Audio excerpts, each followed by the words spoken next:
வணக்கம், நான் Hema Subramanian. Welcome to home cooking Tamil. பிசிபெல்லை பார்த்துனா எனக்கு ரொம்ப பிடிக்கும்.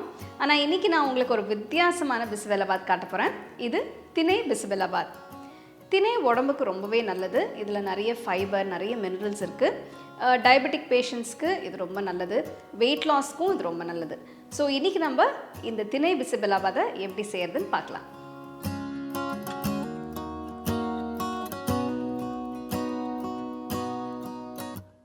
To watch this recipe in English, click on the link given in the description box. உங்களுக்கு இந்த ரெசிபி பிடிச்சிருந்ததுன்னா லைக் பண்ணி, ஷேர் பண்ணி, ஹோம் குக்கிங் தமிழ் சேனலுக்கு சப்ஸ்கிரைப் பண்ணுங்கள். மறக்காமல் பெல் ஐக்கானை கிளிக் பண்ணுங்கள்.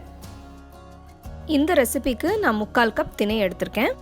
திணை நல்லா கழுவிட்டு தேவையான அளவு தண்ணியை ஊற்றி 3 ஹவர் ஊற வச்சுருங்க.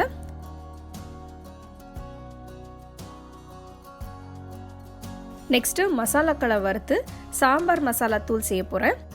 பேனில் கொஞ்சமாக நெய்யை ஊற்றி 2 டீஸ்பூன் கடலைப்பருப்பு, 1 டீஸ்பூன் உளுத்தம்பருப்பு, 1/2 டேபிள் ஸ்பூன் முழு தனியா, 1/2 டீஸ்பூன் சீரகம், 1/4 டீஸ்பூன் வெந்தயம், 6 காஞ்ச மிளகாய். மசாலா கலர் மாறி நல்ல வாசனை வர வரைக்கும் வறுக்கணும்.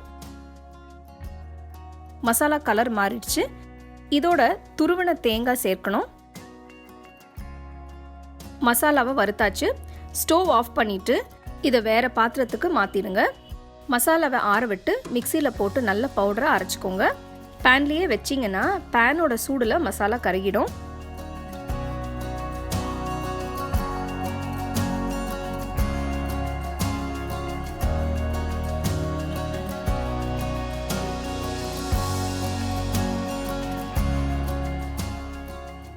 அடுத்தது காய்கறியை வேக வைக்கணும்.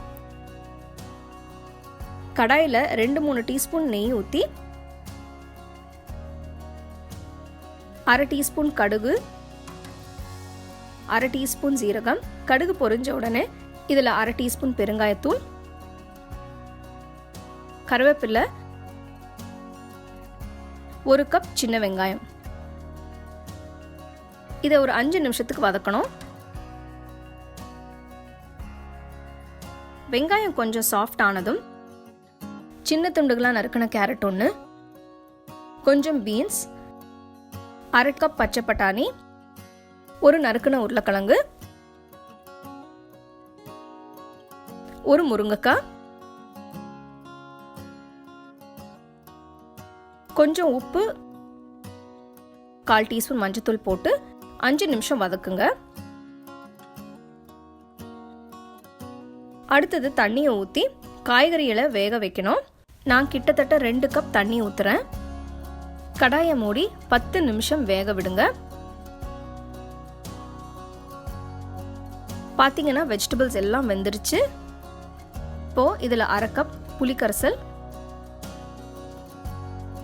3-4 டேபிள் ஸ்பூன் அரைச்ச சாம்பார் மசாலா தூள் போட்டு கலக்கிக்கோங்க. கொஞ்சம் தண்ணி ஊற்றி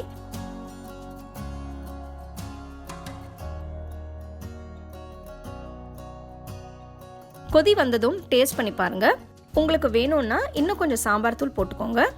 அடுப்பை மீடியம் ஃப்ளேம்க்கு மாற்றி மசாலாவோட பச்சை வாசனை போகிற வரைக்கும் கொதிக்கணும். 10 நிமிஷமாக சாம்பார் கொதிக்குது. ஸ்டவ் ஆஃப் பண்ணிவிட்டு இறக்கி வச்சிருங்க.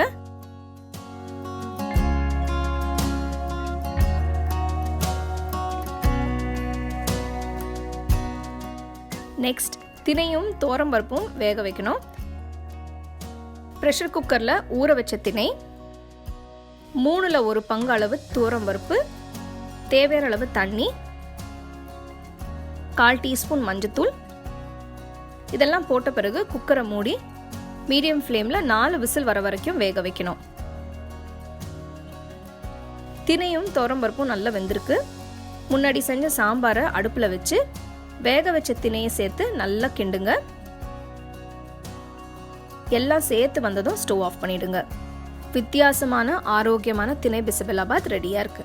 நல்ல சூடாக சர்வ் பண்ணுங்க.